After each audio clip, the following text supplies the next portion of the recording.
Welcome back to Debate Track. This is a kind of video that I've been wanting to do for a while, where I watch through a demo round with you on camera while I'm flowing, so you can see how I flow and how I think about it, while I'm commenting on what the debaters are doing, to give you kind of an idea of how I might think about a round as it's going on, or even how a judge might kind of evaluate different things that are happening. So I hope you guys enjoy. I hope this could be useful for you. Thank you to PF Videos for giving me permission to upload these. Thank you also for the debaters here. So Manuel de Leon and Hadi Bilson, and also Rebecca Solomon and Ryan Zhang. The topic they're going to be debating for today's video is the April topic. So on balance, the benefits of the IMF outweigh the harms. This is far from my favorite topic, but I think this could be the most useful to the most students, as this is, for example, the TOC topic and is the current topic. And if it is helpful to anyone, or if it's helpful to enough people, I'll make another video for the national topic in a couple weeks. In any case, even if you're not debating this topic particularly, this kind of video could be helpful for you to learn a little bit more how to flow and how to think of things that happen in rounds. And if you're having trouble kind of with round vision, I think this can be a really good way to start to understand a little bit of how some better debaters, or perhaps myself, think about round vision. So let us begin, shall we?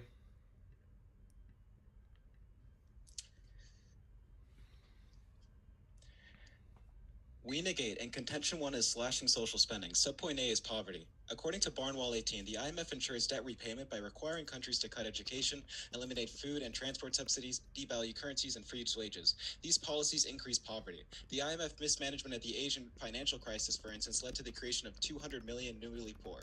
Unfortunately, the BWP 18 furthers a failure to follow advice can place countries in a precarious situation in terms of access to IMF lending, financial markets, and other international institutions. This trend is only continuing, as the Oxfam International 20 finds that over 80% of IMF COVID loans push for belt tightening that could result in deep cuts to public healthcare systems and social protections. And IMF programs are far less effective than government social spending. As KID 18 finds, the favored government program, the IMF, are conditional cash transfers, or CCT, which are highly inaccurate, commonly excluding over half of intended beneficiaries. Brazil's CCT program's impact on inequality was 20 times worse than that of Brazil's inclusive pension program. Subpoint B is healthcare. Robinson and Pfeiffer 15 explain the IMF requires cuts to systems that could respond to a health crisis before it sweeps across the country. For example, they continue, when Ebola began, IMF conditionalities meant countries have had to prioritize repaying debt over funding health services. The IMF required the retrenchment of 28% of healthcare workers. Ebola could have been quickly contained and thousands of lives saved absent the IMF. The same can be said of other diseases, with Strucker 08 finding a decrease in tuberculosis mortality of 30.7% with exiting of the IMF programs. In fact, McCurdy and Shaw 13 find in Africa, spending on health declined by 50% since structural adjustment programs began. Overall, Sonkin 20 finds that as a result of the IMF, debt service was prioritized over health in 64 countries. Disease outbreaks are devastating, as Bar-EM 16 finds. There's a critical point at which pathogens become so aggressive, the entire population dies. Human civilization may be approaching such a threshold. As the connectivity increases, extinction is sudden. Unless we respond fast and well to stop the spread of future diseases, an outbreak could well prove unstoppable. Overall, IMF cuts to social spending and healthcare are devastating, with McCarthy 13 of Global Health Issues finding in Africa an estimated 500,000 more children died from the imposed restructuring of their country's economies, and Struckler 09 of the JHS finds that globally more than 4 million deaths were attributable to reductions in public sector spending associated with IMF-sponsored austerity programs. Contention 2 is environmental destruction. Freeland et al. 01 writes, IMF programs encourage export-oriented development, causing widespread environmental destruction. This problem is unique to the IMF. As Bakuda 02 finds, debts owed to the IMF cannot be rescheduled like debts owed to private sources, compelling people to over-exploit natural resources for short-term gains with no consideration for sustainability. This is empirically backed, as Freeland 01 finds a 2.46 times increase in deforestation with IMF participation across 112 countries, from 0.37% of GDP to 0.91% of GDP. This issue is widespread as Agobi 05 of the RWM finds the IMF prompted the logging of endangered forests. In Cameroon, one of the countries with the greatest biological diversity, the IMF reduced taxes on exports of forest products. The result is that 75% of the country's forests have been logged or will have been logged in the near future.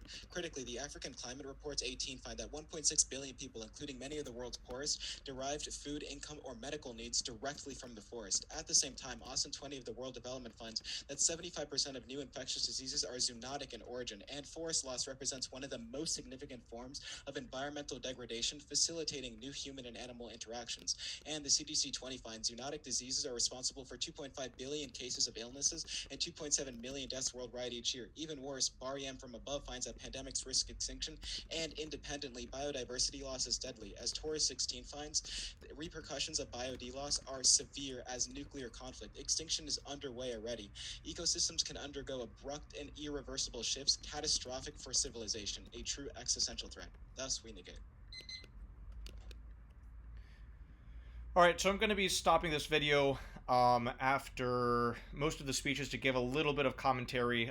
First, Khan went first. I obviously I haven't seen this round before, so I'm just kind of watching it blind. But yeah, Khan went first, so I switched over to my Khan tab. I have two tabs, Pro first, Con first, in my computer flow sheet, which I'll use as a judge. If you're debating, of course, I recommend that you use paper, and I may do a video in the future with paper. I'll need some camera setup or something.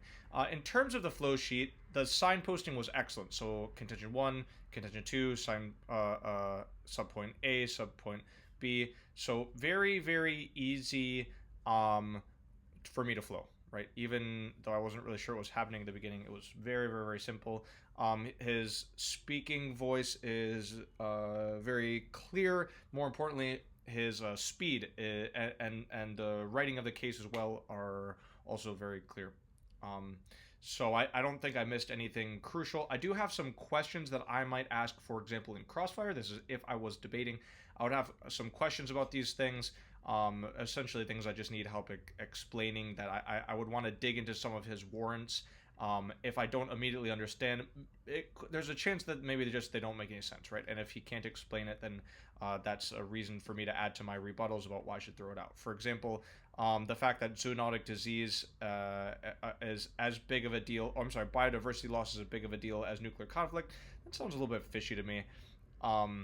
Could Ebola have really been helped without the IMF? Would there have been less issues without the IMF? I want to know exactly why that is. I don't think he could answer that question, and if not, then there's my rebuttal, right? It's pretty easy for me to toss some of these things out. Very well written case, a lot of numbers throughout, so quantifiable impacts. I also love the fact that although his subpoint B is about healthcare, he also has a zoonotic disease sort of clause in environmental destruction. Having this buried here gives me the feeling that some teams would potentially, this zoonotic disease and pandemics, they won't potentially drop these unless they maybe group under healthcare. So there's enough complex things going on, not too much warranting, not too much explanation, and so there's a lot of potential holes in the case that I see already. But there's also many lines of attack, potential lines of offense the team can use. All right, let's hear pro case. Let's get my camera back on top if I can. Can I not? I can't do it. It's okay. It's not that important. Here's pro. Okay, awesome. Wait, why am I not hearing it in my headphones? There's a very decent chance this recording is going to be so screwed up once it finds its way to YouTube.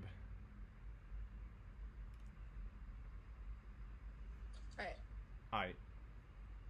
Alright, will this work? Will it not? We'll see. We affirm our sole contention is avoiding a debt disaster. A debt crisis is brewing in the poorest nations. A combination of reliance on natural resources, poor monetary policy, and historical imperialism has left low-income nations around the world with increasing debt burdens. According to Kahara's 20 of Brookings, in 2020, emerging economies had about $11 trillion in external debt, much of which existed even prior to the pandemic.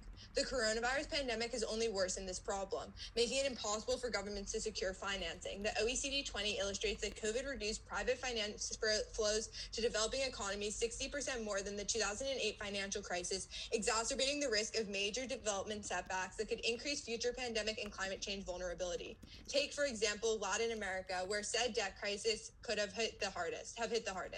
The United Nations reports that last June that at the time, COVID was due to create the worst recession in Latin America in a century, causing a 9.1% contraction in regional GDP and pushing 45 million people into poverty. However, this phenomenon is not contained to one region. It is an increasingly urgent global crisis. According to Walsh 20 of the New York Times, low-income countries around the world have record high levels of debt and are at risk of facing a large-scale debt crisis. With comparatively poor levels of infrastructure development and high social stratification, these defaults would push millions more into poverty.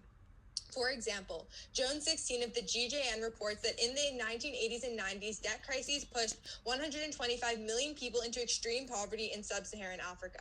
This has a scarring effect because high levels of debt reduce fiscal space and impose high monetary costs in the form of interest payments. COS 20 of the World Bank finds that runaway debt leads to long-term financial crises, decreased investment, and decreased GDP for decades. Fortunately, an evolved IMF is well suited to aid in the crisis in two ways. First is through improving creditworthiness.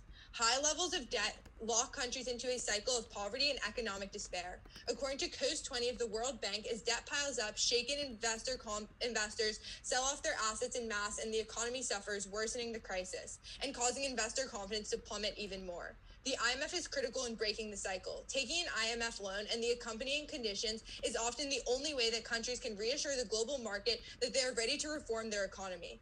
As Lang 20 of the University of Zurich confirms, the IMF serves as a screening device that can lend credibility and function as a commitment device for emerging economies. Because of this, he concludes that accounting for a worst-case scenario in which the IMF programs cause negative economic adjustments, IMF programs overall have a positive effect on credit ratings. This is especially relevant right now. Chen 15 of the National Taiwan University finds that in the face of uncertainty in international financial markets, investors will shift their money from risky to safer options, and the IMF provides the necessary insurance. Second is through debt relief. The IMF functions as the international lender of last resort, assisting countries in paying off their debt when they have no one else to turn to. Gallagher of the Brookings Institute writes in October that the IMF has evolved to help countries respond to COVID. Rather than using their traditional one-size-fits-all approach that favors austerity, their lending has prioritized health expenditures and social spending to protect the most vulnerable. Bush 18 of the London School of Economics finds that these debt reduction programs are necessary to prevent spikes in interest payments further down the line, which could ultimately push millions into poverty. Indeed, these relief programs are due to be the most sustainable the IMF has ever done. Gesner of Marketplace explains in October that interest rates are extremely low given the current crisis, and furthermore, the IMF is giving these countries more time to repay any debts. There is historical precedent. Corsetio 4 of the Coronational National Bank finds that in response to IMF bailouts, Mexico, Argentina, Korea, and Brazil all saw relatively rapid economic growth and saw their debt stabilize. Ultimately, this affects the most vulnerable. Reinhardt 15 of Harvard concludes that the debt relief can increase GDP per capita by up to 11% in emerging markets. All right, are you ready for Cross? Yep. I am not ready for Cross. All right, so another excellent case. Only one contention here, although there was different parts. I appreciate that although it's focused around one thing, which is avoiding the debt disaster, the signposting still is really good. So in terms of sources, the cards were referenced very well, although I didn't write them all down. The examples were referenced really well. The two different mechanisms that IMF can help. So this is a much stronger case, in my view, than the Khan's case because the warranting is so strong. So there's many, many ways you can attack Khan's case, although if you let something slip through, they could potentially still end up winning the debate later on, especially with really excellent weighing or with some great rebuttals against the pro case. But the pro case doesn't have a lot of logical issues. It has really good, like I said, impacts that are cited, and very good warranting and really good sources. So on its face, after the first speech, I would probably put the win for the pro, just because I like the pro's case a lot more. But we'll have to see how do they use these cases. Obviously, the case is kind of the foundation for your debate, but it's only a foundation. A lot more can happen in the next 6 speeches. But before that, let's go to the Crossfire. Yeah, of course. All right, let's talk about credit worthiness. Yeah. Is there an isolated impact off of this argument? It's the same argument as to relieving debt crises. Okay, so how does credit worthiness relieve debt crises? Because there's more investment. Investment into what exactly? Bonds? Into the economies, which allows them to pay off their debts, decrease interest rates, and allows them to do all of the great programs that you're talking about, and ultimately pull hundreds of millions of people out of poverty. Okay, so if it invests into things like economic ventures, how does it exactly help those at the bottom? Like maybe the 125 million that you suggested in your case. Wait, when did I say invest into economic ventures? I'm saying that there's more investment into the country, which makes it a more attractive place for places to go. It lowers the interest rates, which means that the countries no longer have to spend all their money paying back their interest rates, but instead they can actually invest into the things that you're talking about, like social spending or anything else that is going to pull these people out of poverty, which is why the IMF has had positive poverty reduction programs. Okay. But on your first argument about health spending. Yes. So how does health spending decrease a pandemic? How does what? How does spending on healthcare decrease a pandemic? Decrease the probability of a pandemic? Well, it doesn't decrease the probability of one starting necessarily, but it allows you to find out about it earlier. And once you find out about it, you have a better ability to prevent it from spreading. Our evidence is really good. It gives a lot of good examples. For instance, Libya, prior to Ebola, only had 60 doctors in the entire country. It attributes a lot of that to the IMF debt and health spending. Yeah. Okay, so in a country that's debt-ridden, right? If they have a lot of debt, and they have a lot of doctors and a lot of really good financial aspects? Or a lot of is their economy in good shape if they have a lot of debt? I mean, it could be. I mean, the United States has a ton of debt, the most debt in the world, but we have a vast amount of doctors. Yeah, but I mean, I'm not talking about... maybe there is a correlation. I'm talking about countries other than... So talk about countries other than, for example, Venezuela, or countries that have really high levels of debt that haven't had an IMF bailout. So do they have super high healthcare spending? Well, I mean, I would say that the reason that the Venezuela is in the shitter is not necessarily only because they have a lot of debt. There are probably a lot of other reasons. Sure. I'm not saying that debt is the only reason. I'm saying exactly there's so many other causes as to why they wouldn't spend into healthcare spending. What tells you that the only reason is the IMF? Well, if you compare countries that have IMF and don't, that are similar economic conditions prior, the result is that once the IMF, they force you to cut and balance your budget, which reduces healthcare spending. One last question? What's a country, though, that's fits into that example that is you're talking about, that was really well set to respond to the pandemic, that didn't have an IMF? That's the thing. Countries that have been invested in by the IMF, like the Libya example I gave before. No, but I mean non-IMF countries. You say when that comparing responded quite well. No, if you compare countries, I don't know the exact countries, but if you compare the two, the countries that do not have IMF loans performed comparatively better. All right, cool. So Crossfire, it seems like Pro really knew his stuff. I thought there would be a lot of issues with some of these arguments, essentially, well, especially environmental destruction. I feel like this is obviously a secondary contention.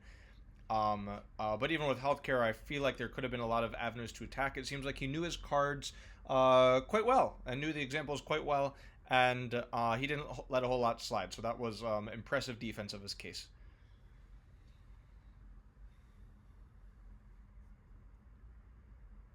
Oh, I'm muted. Okay, had to unmute myself. Anyway, Manny, do you want to call before a rebuttal, or should I just go? I'm good, I think. Yeah, let's go for it. Okay, I just need to get a timer. And I need to make this sheet work somehow. Aha! Can it work? Trackpad, work for me. Work for me, trackpad. I'm filming a video. This is the wrong time to stop working. Alright. No! Full screen flow sheet. Alright. Pro rebuttal. Okay. If everyone's good. Rebuttal time. Okay. At the top of their case, a few overarching responses. First, because the resolution asks us to evaluate the benefits and the harms of the IMF as a whole, we would say prioritize past impacts of the IMF over present impacts for two reasons. First is probability. In evaluating the past, we know the impacts the IMF has had concretely, whereas future predictions like their case makes are inherently less accurate. We can't know if their impacts will manifest. Secondly, the past impacts of the IMF are prerequisite to their argument. Motif 17 of the conversation finds the IMF's past policies have laid the groundwork for decades of debt troubles in over 80 countries, causing their case. Second, turn the argument. The IMF creates a moral hazard. Bando 99 finds that countries and investors take greater risks when they believe they will be relieved of the cost of their mistakes by the IMF, leading to Heffler of Brookings concluding the moral hazard caused by the IMF has created over 100 banking crises in the last 15 years. Third, turn. Loans magnify debt crises. As Hawk 18 explains that the IMF fights debt with more debt. With the funds blessing, the government takes out costly loans for unnecessary projects, increasing debt levels and requiring another bailout. This leads to conclude that the IMF involvement increases the chance of a sovereign default by 2%. Prefer this over their evidence because it's a meta-study, whereas they use cherry-pick examples of individual countries. But then fourth, our case is a prerequisite to theirs for two reasons. First, Hawk 18 explains that IMF austerity leads to underfunding of key social programs like education, energy, water, structurally undermining growth in the real economy. This is the best link into debt reduction, as he concludes that real economic development is the only way to sustainably reduce debt, unlike the IMF's arbitrary mini-budgets which create more poverty, exacerbating the impacts of any future crises. But secondly, zoonotic pandemics balloon debt crises. Manly 20 explains that emerging market debt more than doubled due to the COVID-19 pandemic. But fifth, countries do not need the IMF. DW News explains that in the Asian financial crisis, South Korea saw unemployment increase 7 percentage points under the IMF, while Malaysia rejected IMF assistance and used capital controls to eliminate speculative trading, which their first link would only increase, and recovered faster than any other Asian country did under the IMF. But then on their uniqueness, there is no need for IMF loans. Morton 2021 explains there have been 20 straight weeks of positive inflows into emerging market bonds from investors, and this trend will continue into 2021 thanks to lower interest rates causing investors to seek higher yields and confidence spurred by the vaccine. That means the interest rate decrease that Rebecca is talking about in Crossfire have already happened. But secondly, their 60% evidence says investment could decline by 60%. They never explain how much it actually did decline. Investment could be high now for all we know. But then third, group all their evidence about debt crises happening now. These conditions are in the status quo where the IMF is supposed to be preventing these problems. In the African debt crisis where 125 million people were pushed into poverty, the IMF was involved throughout this crisis and contributed to this increase in poverty per Keski.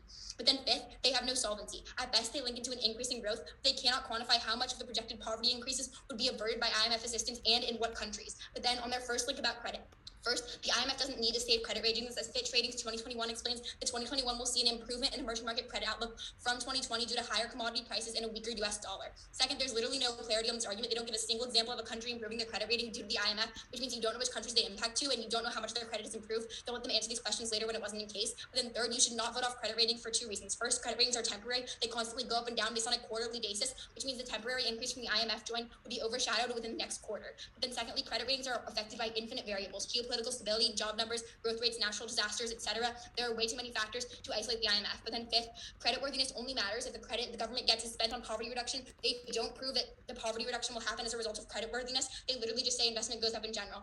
Then on their second link about debt reduction, first, the Gallagher evidence is literally sponsored by the United Nations, which collaborates with the IMF.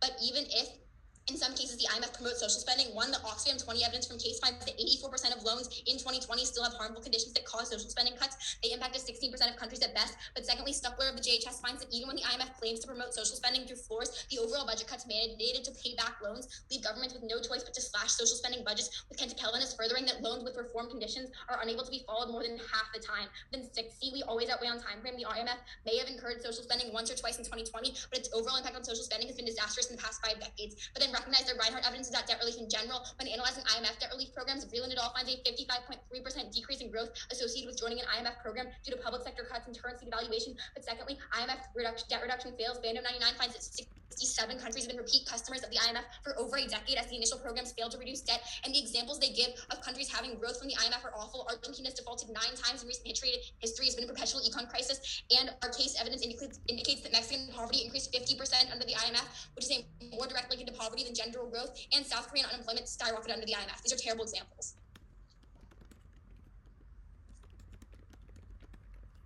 Okay, rebuttal. Okay, so you can see my flow was totally a mess on that rebuttal, and part of the reason was not actually that her signposting was bad. The thing is, she started on the top by saying very, very clear that these are things sort of on top of the case, so it's sort of overarching things.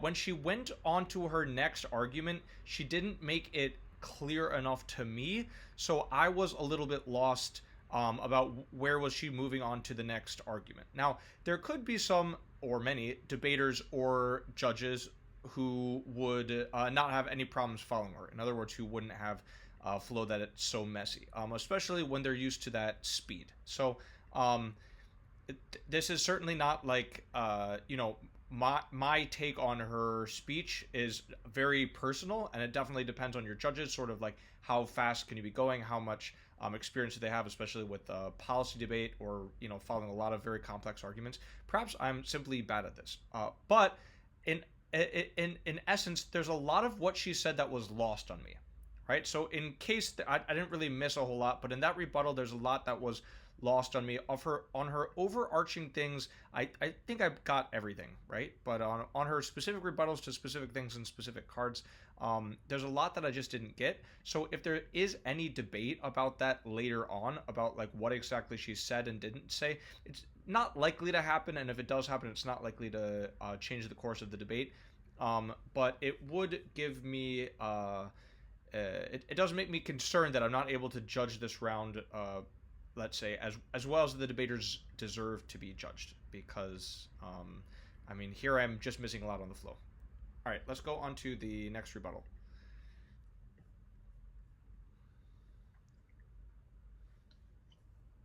Cool, everyone good? I'm gonna go our case, your case, if I get to your case. Potentially might not. At the top, I don't see why it matters for us to prioritize past or current impacts, whatever. I think most of our argumentation will be consistent between the two. On the second argument that says that IMF causes moral hazard, one, we think moral hazard probably doesn't happen because the IMF gets rid of bad government, so governments don't have a structural incentive to default, because if they do, they literally get kicked out of power. But the second thing here is that there are 100 crises evidence. It's not comparative at all. Note that our particular link in our first argument is that interest rates are lower as a result of the IMF backstopping default crises, which means that it's more likely that investors are willing to take low interest loans, which means comparatively less banking crises happen. It would have been way more than 100. Then they say that the IMF takes on more debt for these countries. Doesn't make any sense. One, the IMF bailouts used to pay off existing loans, prolong the maturity, make it more easy to pay off. But two, their case says austerity happens. They don't know how we're going to get these unnecessary projects. Then they say that they prereq for two reasons. Group the two prereqs. First, it doesn't matter because the uniqueness claim from the top, from Walsh, which says that in the status quo right now, lots of countries on the brink of default. We think this is a trend longer than COVID as well. It's likely the case that developing countries just generally are loading up on debt holistically because of secular trends like the BRI. But the second thing is that the timelines mix up. We short-circuit all of their arguments on why they solve the debt in the long term, because these key social programs never come to fruition to the extent where sovereign bonds expire near-term maturities. That's the definition of a default, and countries have to cut their social spending as a result. Then they say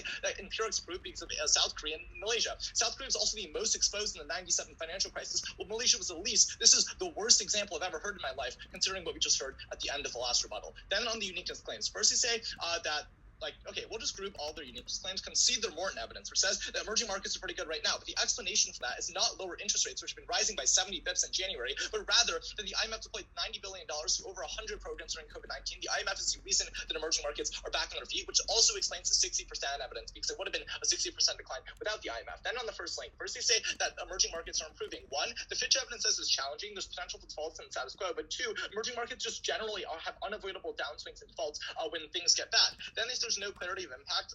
That's not a real response at all. I think we're just stopping some financial crisis, which is a good thing. Then they say that credit ratings are temporary. Credit ratings are affected by infinite variables.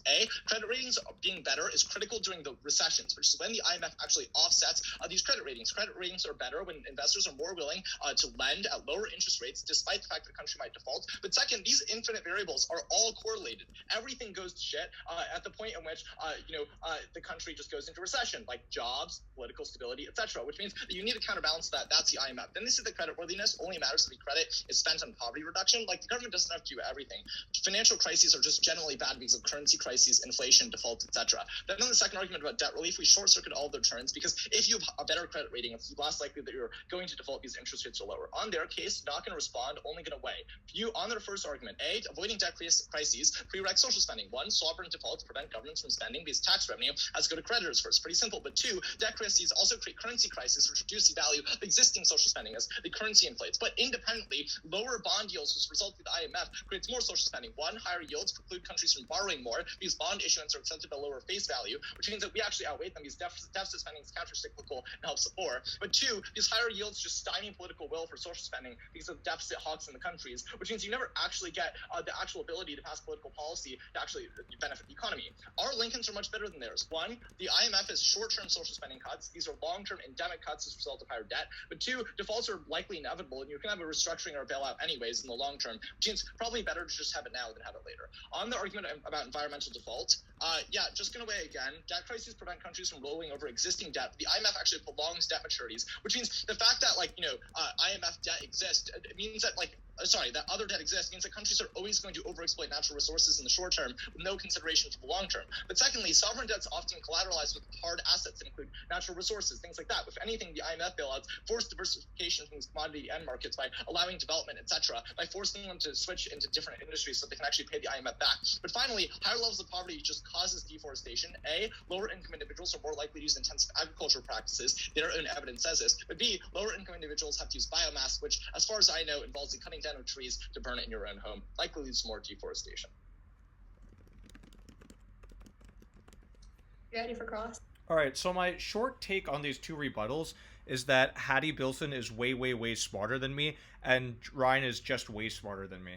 And so I'm not tempted to believe that anything that Hattie said was nonsense or unorganized or poorly placed, but just that her speed was simply too fast for me, right?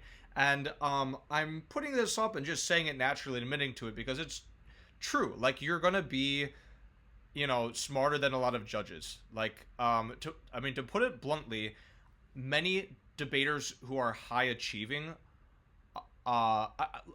obviously are very intelligent, right? Because the sport takes a lot of sort of cognitive bandwidth. So especially if you're going to be winning tournaments or winning awards or sort of moving up the rankings, it's likely that your IQ is quite high, right? In the meantime, who are judges? Like, judges are elementary school teachers, high school teachers, perhaps community members, and a number of lay judges as well. So not to say that they're uninformed or unintelligent or uneducated, but to come across judges where you are much smarter than them, there should be nothing surprising or shocking about that at all, right? And I think it's simply a case like this.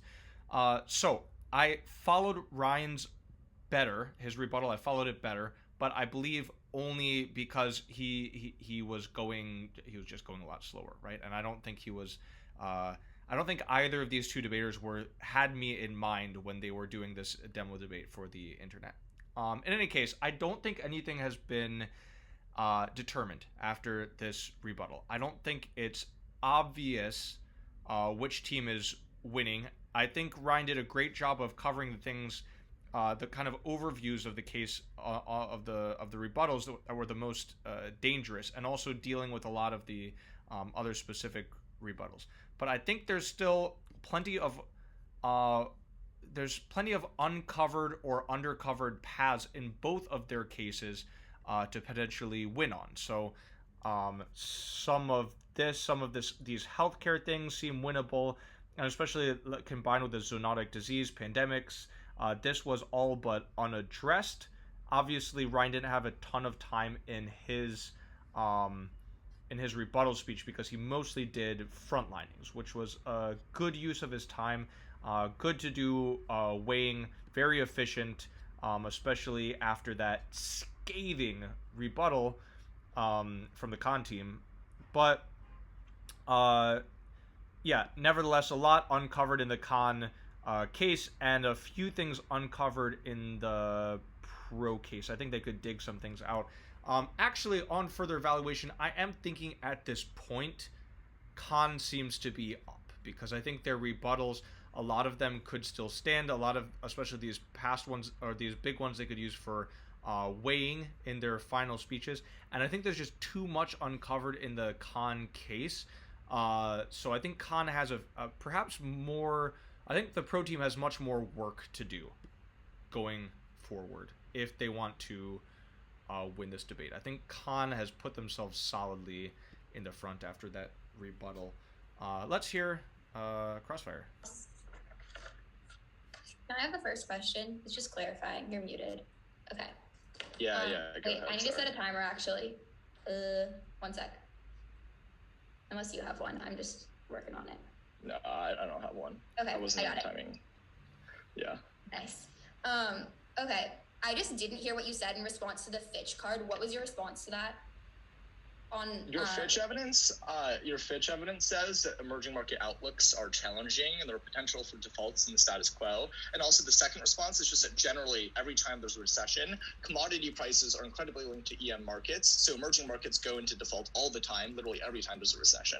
And just like generally in like 2015, they also did this. I still didn't hear the first thing you said. I'm sorry. I got the second two parts, but I didn't get the first part.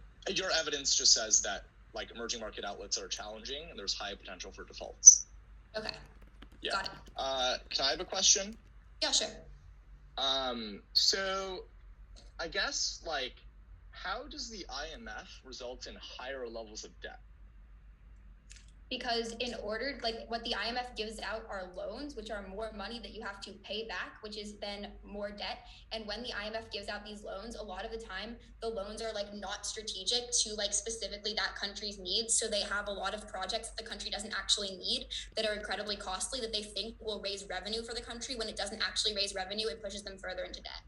So I don't think that's IMF loans you're talking about. That sounds like the World Bank. The IMF loans does my evidence bailouts. is talking about, not me specifically. Yeah, well then I think your evidence is likely wrong because the IMF does bailouts. Okay. It doesn't do developmental loans. What the IMF does is they give countries money with an express purpose of paying off other loans. E.g., if I owe Goldman Sachs, the Bank of America, and Western banks, a lot of sovereign who hold the sovereign debt, they get money first to get them paid off, right? So I really don't see how there's going to be a net increase in debt. You are paying off existing debt. Because you also have to pay back the IMF in its entirety. Yeah.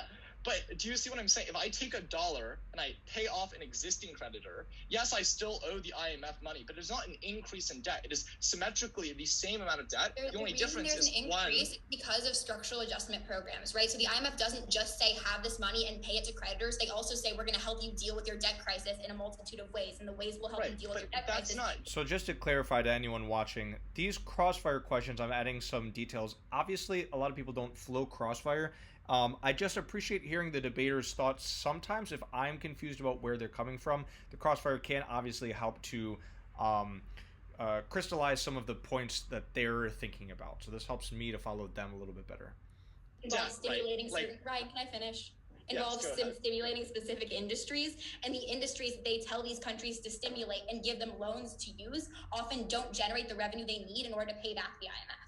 So they're simultaneously telling the government to engage in austerity, cut social spending, and cut spending on infrastructure broadly, and also being like, oh, you should give loans from the government to those industries. Like, can you just bridge that gap for me? They're not like government loans. They say, like, for example, like, oh, you should like increase the logging industry and export logs because that will help you decrease your debt. Or, oh, you should build such amount of coal plants because those coal plants will help your economy. But the IMF has these policy prescriptions, they say, and they give countries money to do those things. So how does that cause an increase in debt just because I'm shifting my industry towards logging? Because they don't raise the amount of revenue that's expected. But they never took on a loan to begin with, so I don't see why that revenue matters. Okay, no, they use the loan to pay off another loan. All right, Heidi. I can call you a messenger now.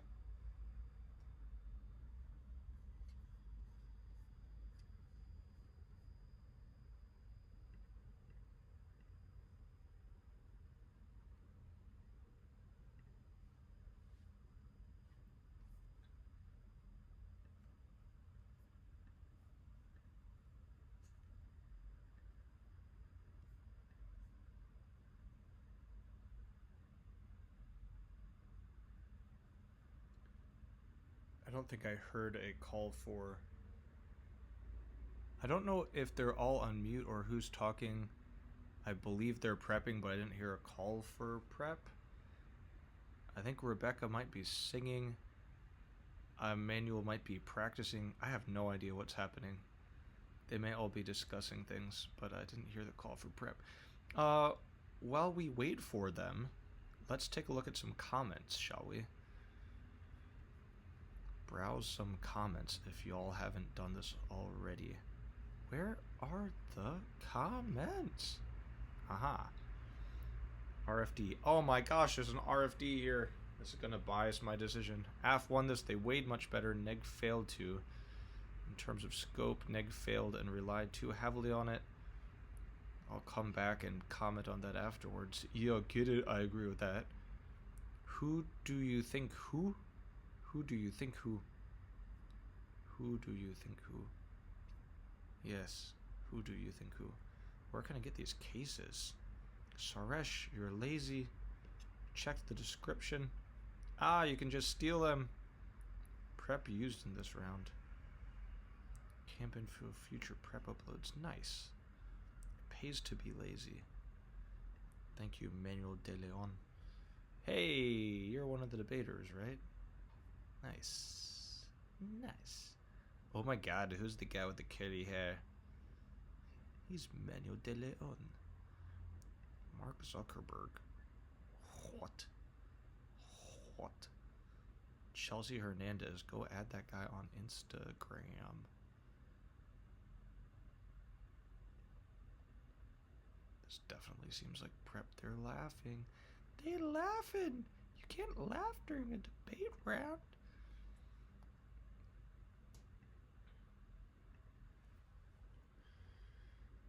Manuel de Leon. What a cool name. Gonna add all 4 of these people on Instagram afterwards. Or hey. Or hey. Maybe right now. I mean, honestly, what are we doing anyway? We just waiting for their prep.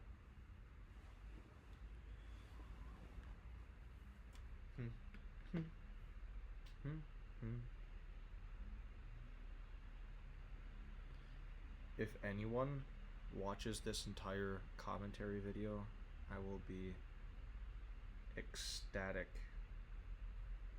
Shocked, granted, but also ecstatic.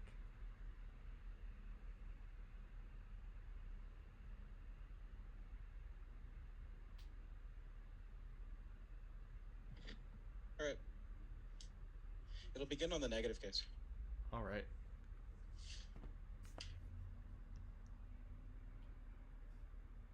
Begin on the negative case. Is everybody good? All right. Look, Ryan, I'm no econ major, but this blip storm of analytic responses is not enough to beat back our well-qualified studies. On the top, you can group all their stuff about social spending. This does not link into our deforestation argument. Our link is specifically that the IMF prescribes countries to shift towards an export-oriented market. That's to say that you should invest into things like logging, you should invest into things like mining in order to repay the debt and balance the budget, which means that all of their things about social spending and the bond rates do not matter. But with that, let's go to the deforestation argument proper. On some framing on the top, realize that on our current trajectory, extinction is guaranteed from the coming destruction of disease and biodiversity loss. That's our conceded Bar-Yam and Torres evidence. They've spotted us. This is a categorical reason the risk calculus flips neg, because we not only impacted the 7.6 billion people on Earth right now, but the trillions of future generations strip the right to live because humans can no longer reproduce, which at best makes their 125 million look absolutely puny. And the AF can operate in a world of the DA. First, if pandemics or biodiversity loss ravage the world, this will massively increase debt as countries are forced to turn inwards and put capital into pandemic prevention or preservation efforts. Corona proves. And second, investors and investments won't matter because everybody's dead. And now onto the line by line. The first thing they say is reverse causal, and investment will happen anyways. But our Vreeland evidence prices and writes that controlling for economic development, population growth, and debt service, the IMF increases deforestation 2.5% as compared with countries in similar economic situations that didn't receive loans, which filters the way you examine all of their turns case arguments. But next, they say that it gives you more time to find and pay for the loans. But realize first, this just shifts debt from private corporations to the IMF, which is comparatively worse because they can't renegotiate, which is a conceded argument. Second, realize that Malaysia proves that absent the IMF, capital controls and reductions are speculative and spending can be implemented, which stops the cycle of debt. They say it's a bad example on the other page, but realize that Malaysia was the only country during the Asian debt crisis that didn't get an IMF loan. I don't know why this is a bad example. Next, they say that debt is collateralized, but first, you need evidence that says how much and where this investment is going and if it's sufficient to turn case. But second, realize that the incentive for national resource collateralization is higher under the IMF, because if you don't pay an IMF loan, you can get kicked out of international institutions, while on the other hand, investors would just be upset and pull out. They say diversification, but this diversification is towards natural resources to pay back loans. They say Lincoln, but yeah, of course, Ryan's going to blame the low-income folk for clearing out a couple trees to make a family farm or cook food. The pressure really comes on the IMF from inviting multinational corporations to log entire forests to do wide-scale intensive agriculture. It is incomparable. Go to their case. Start at the top on the Wang. Realize that they say that their argument is consistent of time across all time periods, but no, all of their evidence is contingent on the COVID uniqueness, and they consider the two reasons why you prefer past impacts first, which filters the way you look at the rest of the round. On to the moral hazard argument. They say that the IMF gets governments out and it gets good governments in, but realize no, this does not happen. The IMF is consistently funding authoritarian governments, which keeps the governments in place and gives them a blank check to keep increasing debt. They say that it's not comparative, but realize that they concede the two pieces of comparative evidence. The first is that right now that our Reland evidence that says that the economy decreases 55% when you actually get an IMF loan because you devalue currencies, and second, realize that you're 2% more likely to get to a debt crisis because of the warrants above.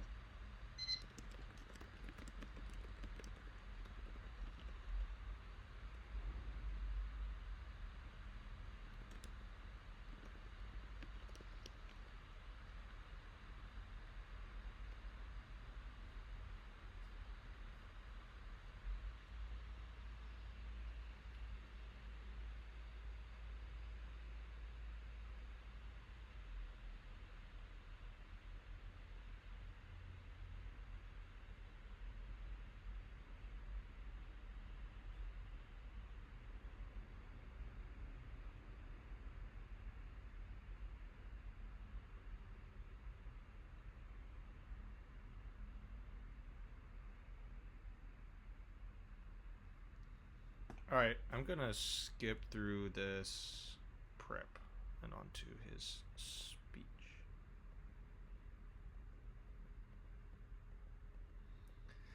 There's obviously a lot of great discussion happening between all of these debaters during prep, which is awesome. I mean, you can tell by the quality of the debate, it's obviously very synced up teamwork between all the debaters. Okay. It's gonna start on our case.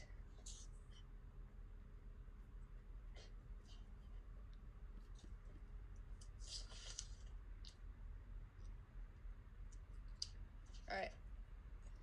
The round ends when you extend our sole contention about the debt disaster. Right now, the Kahar evidence explains that there are unprecedented levels of debt in the developing world that has happened since pre-COVID. The only way that this is under control, per their own evidence, says that it's from the IMF because they've been able to stop these countries from defaulting, leading to all-out debt crisis, which the Jones evidence explains could push 125 million people into poverty and has already. The way that this is happening is through increasing credit worthiness, because evidence explains that when you increase the when you get an IMF loan, it increases the credibility of a country, which increases the amount of investment and ultimately allows them to avoid a debt crisis and restabilize their economy. The Chen evidence explains that this is especially right now as people are going towards safer options. It's the only way to solve these imminent debt crises that are happening. It's conceded by my opponents that without the IMF, these debt crises are happening right now, or like would happen. This is never frontlined after Ryan's rebuttal, which means that the only world without a debt crisis is the ass world. With that, they extend one turn, and they say that, like, oh, there's going to be moral hazard, which is really bad. But the Coase evidence explains that when you have such high amounts of debt, you're inevitably going to default, which is why their evidence isn't actually comparative as into looking to a world where they default without the IMF or when the IMF bails them out, which is why he actually finds that the IMF does good. But then second, the Lang evidence explains that the only difference is we lower interest rates, which allows investors to actually come in and save the country and propel long-term economic growth, even absent like this short shock that they tell you about. Then they just the empirics don't matter so long as we give the better warrant because we both have evidence. Then they just say that, like, oh, we prop up authoritarian regimes. This doesn't matter because we're literally just solving economic policy, and all of our arguments are about whether it's good or bad to have like a debt crisis. We all agree that it's bad. So if we're solving the economic policy, it doesn't matter who the money is going to. And the warrants given by Ryan that, like, that's the IMF's whole idea, is not a profit incentive, instead that they want to save these economies.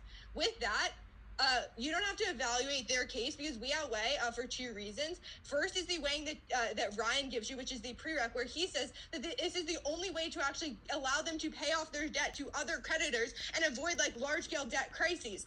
You should prioritize. They just say, oh, it's worse to shift from private investment because the IMF is worse, but they don't give a warrant. The warrant is that the IMF is actually better because they don't have a profit incentive. The only time that they actually have to do things like deforestation or have these like long-term or like these short-term like trying to make a profit is when they're trying to like go to Goldman Sachs or large-scale banks. The IMF wants long-term development, which is why they don't have the same way. Then they just say, oh, the Malaysia example is good. No, the only reason Malaysia was working is because they didn't get hit that hard by the crisis, which is why they didn't need a bailout, which is the warrant. With that, we control the link into having a strong economy, which means that we also control the link to stopping environmental deforestation. But then the second piece of weighing is that when you have more increase in poverty, you also decrease the environment. Their own evidence says that when you have higher levels of poverty, you have higher levels of deforestation because they're forced to go into like do all these really bad economic practices. They just say, oh, it's that like you're just blaming poor people. No, it's legitimately what happens. Their own evidence says it too. All right, so before the Grand Cross, some thoughts on the summary. Rebecca, I feel like, does a really good job of talking to me as a dumb person. That was easy to follow. Like, I do fully believe that all four of their IQs are much higher than mine, and I'm not disputing that. I am saying that I think that they're going to go up against a lot of judges potentially that have the same issues. So, and anyone watching, it will be the same thing. So, like, my flow is very, very far from complete and very, very far from perfect and very, very far from organized. But you're going to have judges with like a lot worse flow, right? Better flow as well. A lot of judges who can just conceptualize of the round in some different ways. Now, I'm not saying that having like perfect flow or writing down everything on your flow sheet is like what it means to be a good judge. I think I'll be able to judge this round fairly well anyways. And there's a very decent amount of debates that are fairly clear. But like if Rebecca or if any of these debaters were to have some kind of special knowledge, like they could see my flow sheet, they would probably want to do what Rebecca just did, which is slow down, make things simple for me, and like, I mean, I'm not gonna say collapse hard on an argument. There's one and it's extended, but to crystallize things clearly, right? To make just to simplify things. A lot. So I love this collapse on deforestation. I'm not sure I love the argument though, right? So I love the technique, but the argument leaves a lot to be desired. And I hope that that's addressed in the Crossfire by the pro team. I will say neither team has won. I think the final focus speech will perhaps still matter. But at this point, I really love I really love the pro summary, and I don't really love the con collapse. That's my thought at this point. I might end up agreeing with Edward Gelman, although maybe for different reasons. Hey, you want to go first? Oh, we have Cross. Hello.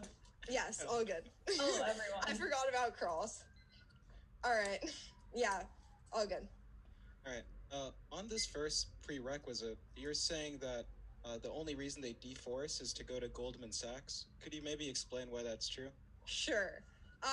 Yeah, the argument is that because like the reason that when you need like your argument is all about needing like short-term like solvency or having like a short-term gain, and the reason that they would need that is when they have creditors who have a profit incentive like large-scale Western banks which have less money than like the IMF. Well, that's actually not.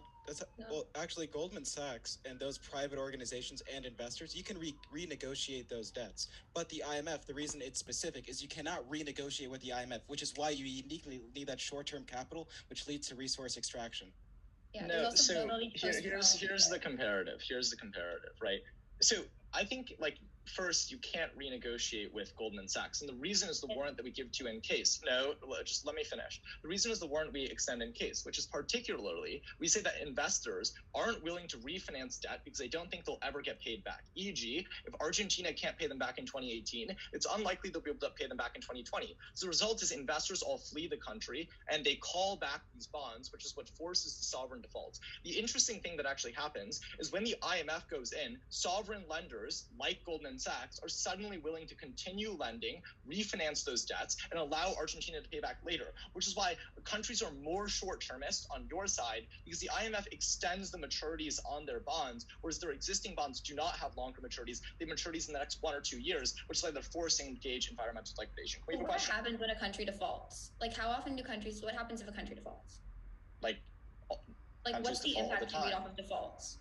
Yeah, so they often print more currency, which causes a currency crisis that's happening in Venezuela. They often, in the instance of 97, went to various actors to bail out. Even if it's not the IMF, they go to other actors like the CMI in Asia, like the United States Federal Reserve for a bailout, which have similar conditions to the IMF that are equally and symmetrically harmful to these countries. The important distinction is that the IMF allows them to renegotiate capital controls and renegotiate existing bond agreements with current sovereign debt holders, which are predominantly Wall Street look, you're just saying a bunch of words, but if we look at any of the examples you provided in a case, it has been a shit show for all of these countries. Argentina's been you're not looking at the comparative. Even look, They're already you're gonna say you're not doing. Can you let Manny talk? Guys. Yeah. Look, you're gonna say like you're not doing the comparative. If we look at the evidence that does the comparison, it shows that debt defaults are 2% more likely in countries that have gotten IMF loans, and that is not correlation without causation because it compares two countries in similar financial situations. So you can talk all about Goldman Sachs and maturity of loans, but when you look at the empirical data, absent analytics, it shows that you're actually this incorrect. is a cop-out, right? Like, this is just saying that you read evidence, which we also read and extended evidence, which says the exact opposite, which is that the IMF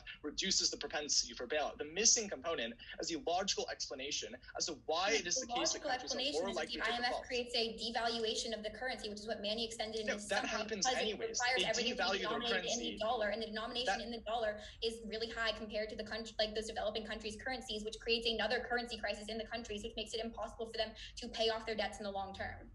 All right, I think that's time. Okay, we are gonna call. Oh wait, we're on a call already. Hold on, let me mute myself. Yeah, so that was a great Grand Cross. It was. I really felt like this was kind of like a chessboard where they're kind of both advancing their pieces and kind of like butting heads, and neither one is giving ground. I don't think anything was really accomplished in that Crossfire, although a lot had tried to be accomplished. I don't feel like that. I don't feel like Pro really gained any like silver bullets to murder Khan with, which is really what I'm looking for in that Grand Cross. Either side, honestly, but this debate, the debaters are too good, I think, to let any kind of simple mistakes like that slip through. So, yep, the final focus will be what ends up winning it for, I believe, either side. Although, like I said, I do think at this point Pro is ahead. I do think they are ahead. I really wish they would have had a stronger healthcare / pandemic / disease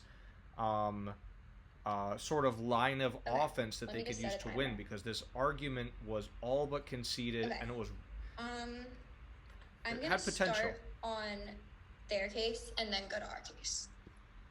Okay. On their case, remember, we are prioritizing past impacts over present and future impacts because they concede that, like, it's impossible to predict future impacts, and IMF has caused debt crisis in 80 different countries that has set the stage for the debt crisis that is happening right now. They say COVID-19 didn't cause it. We say the IMF set the preconditions for the crisis that's happening in these countries right now.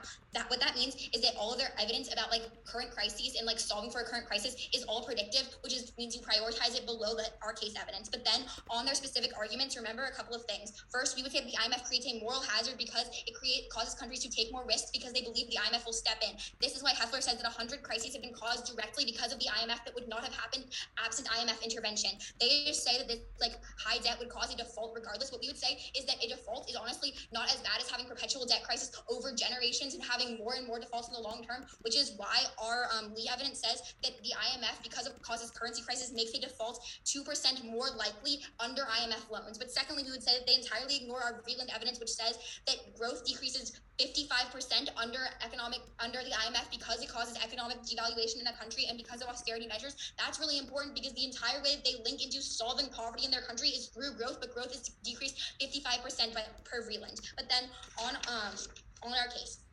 First, at the top, recognize that none of their prereqs actually link into deforestation. We say that deforestation doesn't happen because of IMF policy procedures. It happens because the IMF forces the countries to shift towards specific exports and invites logging companies in a way that other financial institutions have never done. That's why our Vreeland evidence says that controlling for all other factors, they see 2.5 times increase in deforestation without loans. They just say that poverty causes more deforestation. Recognize that poverty does not cause as much deforestation as multinational corporations, and we would say that they don't even prove they solve for poverty in the long term, which is why you're always going to be voting for us on the fact that when the IMF goes into countries, it causes countries to shift towards export markets and increase flogging, which leads toward deforestation, which it causes 75% of zoonotic diseases, which leads to a global pandemic, which causes extinction. We would say the risk calculus on extinction means that economic growth does not matter in a country when you're seeing billions of deaths, because deaths are irreversible, whereas poverty and economic crisis are fully reversible. And we would say that pandemics are controlling the link into debt in other countries per Manny's analysis, because when pandemics happen, debt in countries doubles.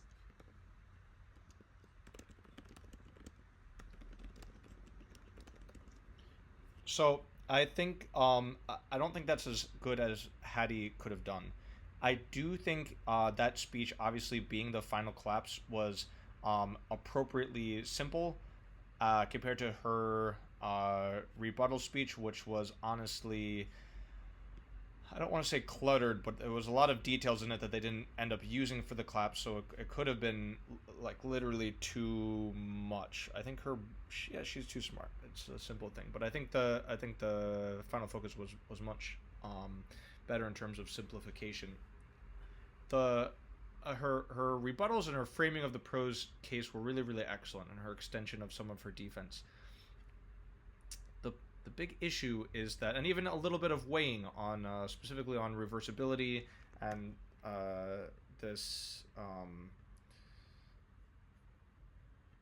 saying that pandemics actually caused the debt, that is pros argument to double.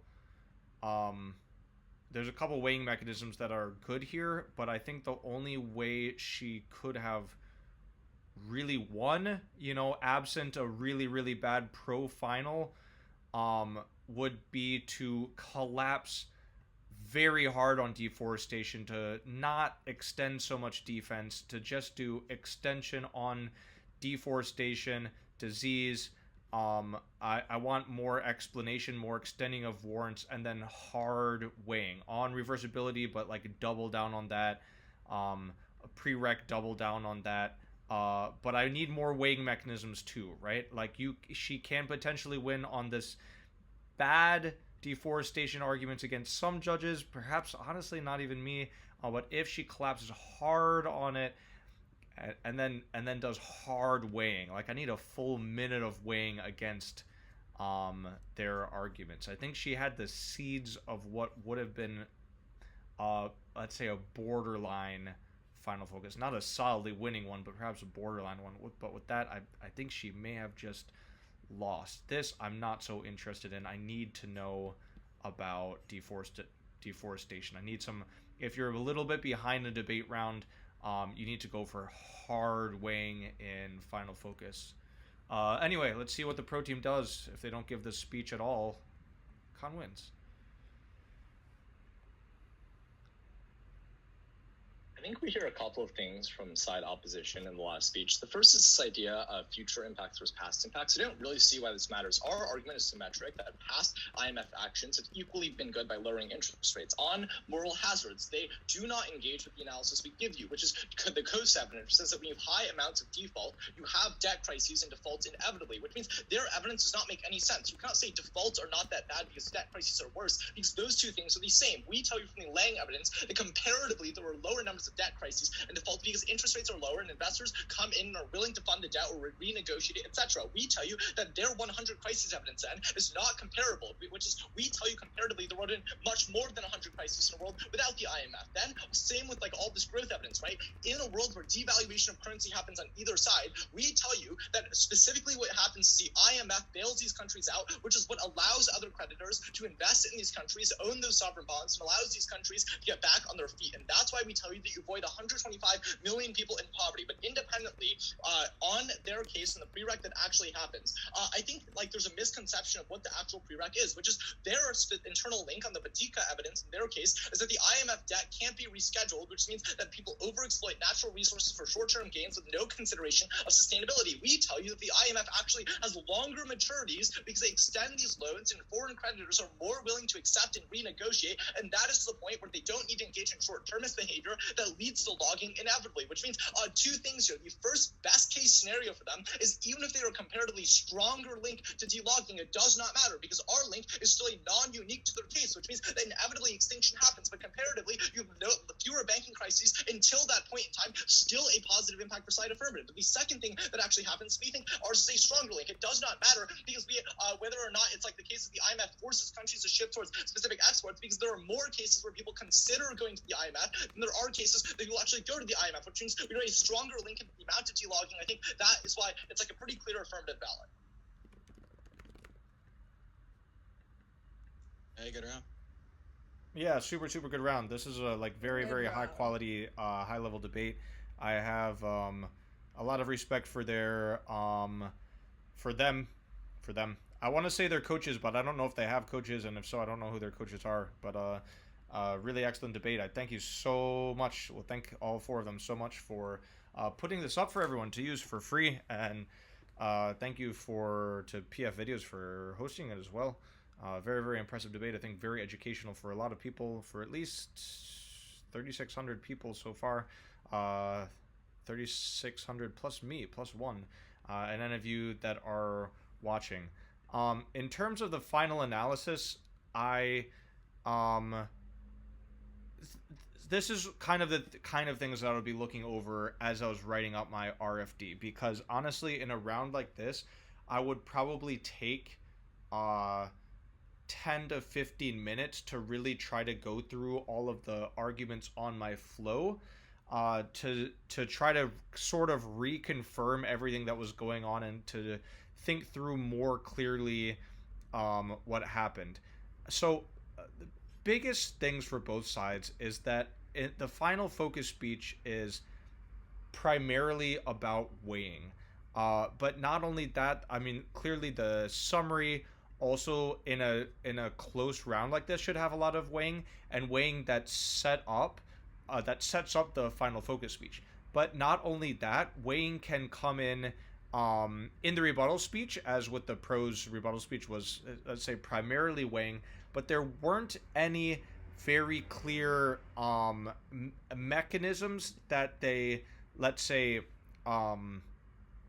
went for to extend very clearly into the summary and final focus. So in other words, if they, let's say that they're going for environmental destruction, because that is what they talked about, right? So they said that their number is bigger than the number of people affected, right? They said this in the summary, is bigger than the number of people affected by the pro team, right? The biggest issue with this, of course, is on this sort of magnitude comparison is on probability, right? Like, how likely is it that IMF actually leads to environmental destruction? For the pro team, that's the link that they kept trying to cut off, which is the appropriately highest level link to go for.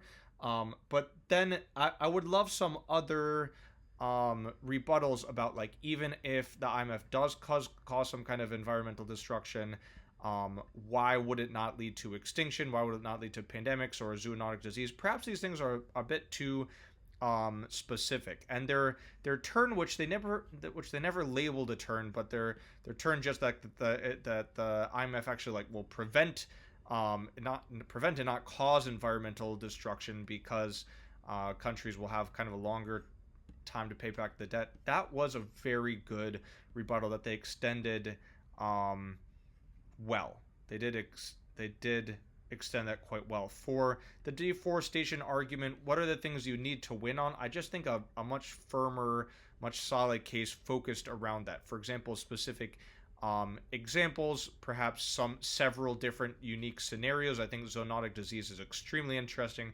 Pandemics obviously are extremely interesting. And if let's say that was an entire case, and these were there's maybe a zoonotic disease subpoint, a pandemic's kind of subpoint, biodiversity loss sort of subpoint, and if they had very strong links and perhaps very strong evidence, I think they could have won on a collapse like this. So, yeah, it is kind of the biggest issue with covering many things in your case, is that nothing ends up being very, very strong. Or it takes a lot more time and effort to sort of make your case strong despite going for so many things. I think in a lower level debate or against worse opponents, it's better to have a lot of things to go for because you have many options. But for an opponent, let's say, that's on or above your level, plus they also have a very, very solid case from the beginning, it's going to be difficult to beat them, in essence, right? So I think Pro did actually win on a number of, on probability, most obviously, although they didn't talk about this, and that would have been really good.